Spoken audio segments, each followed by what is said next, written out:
right, next guest is going to tell us his opinion, and that is that smoking marijuana with your adult children is not a crime. In fact, this dad calls it a family ritual in his house. We're also going to talk to KOETA, who is Marty's mom, and just as concerned as our other mother, Luann, there. Hey, man. Want to taste of something make you feel good? Leave me alone. Try it out. You don't know what you're missing. A little crack won't hurt you. It'll make me a crackhead. Won't cost you nothing. This one's on me. Absolutely free. I said no, man. Good job, son. That's just what you do if that ever happens. Okay, Dad. Deal with your kids. Tell them the truth about drugs. It could be the most important role you ever play. I like how you handled yourself. Another honest. Yeah, you can clap if you want. A lot of people got a good feeling over that, for sure. I think one of the things that public service announcement brings out is speaking honestly with our kids. And we're talking today with some mothers who admit that they had tried drugs at one point in their lives, and now they're a bit worried because now their kids are trying drugs as well. Just to point out here, you know, drug use of kids between 12 and 17-year-olds rose 78%, y'all. 78% between 1992 and 1995. So you at home may be dealing with this very same thing with your family. Let me introduce to you now KOETA. KOETA is Martin's mom, and she says that she's worried that she might lose everything because of her son Martin's drug use. What do you mean by that, KOETA? Is it because that you are self-employed in your home, you are a salesperson, and sometimes you come home and smell a little reefer in the house? Is that what you're concerned about? And it's like he doesn't have any concern for anybody but him doing what he's doing. And he started when he was about 15.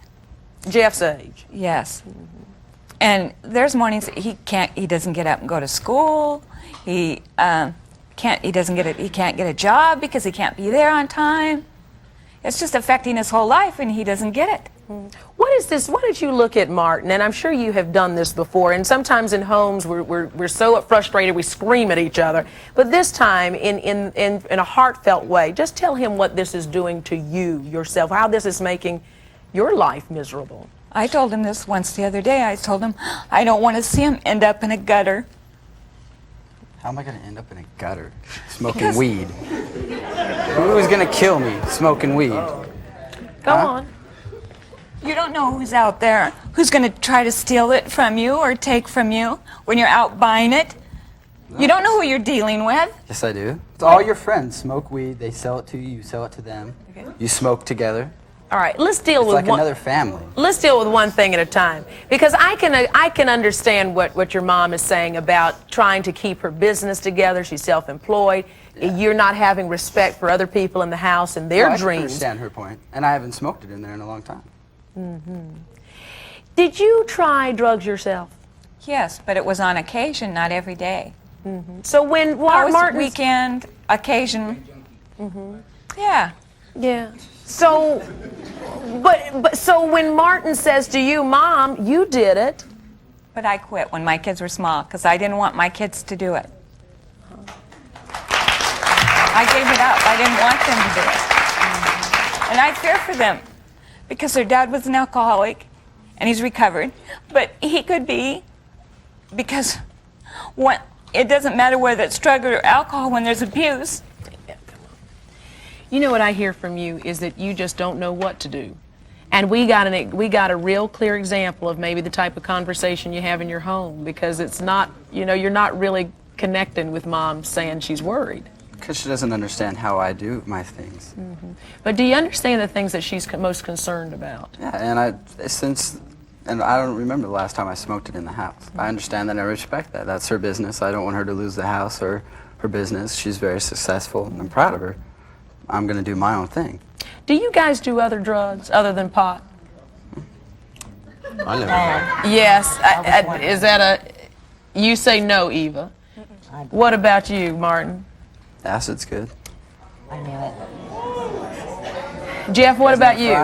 Nothing. I just tried weed, you know. Just weed. What do you say? I just wanted to say that for every joint you smoke and you have a son, that's another joint that you're going to have to try to stop him from smoking. Because you will be a father someday. And, you know, what your mother's going through with you now it'll turn around, because what goes around comes around, and you don't want to have to go through that with your son. And with you, if you can buy it, then you can get your own place to smoke it. And you, I mean, you're young, you're thin, and get an appetite stimulant. Why are you smoking with your father? I have one that works very well. Why not? It works really well. What do? You grow it on the farm or something, and you have like a natural supply? It's not funny. You're sitting there, and you're like, but you're smoking it with your role model, your father. Why don't we meet the father next? He says he's been smoking pot for 40 years, and his daughter joins in with him now. They call it a family ritual, and you'll be able to ask him that very question right after this break. We'll be right back.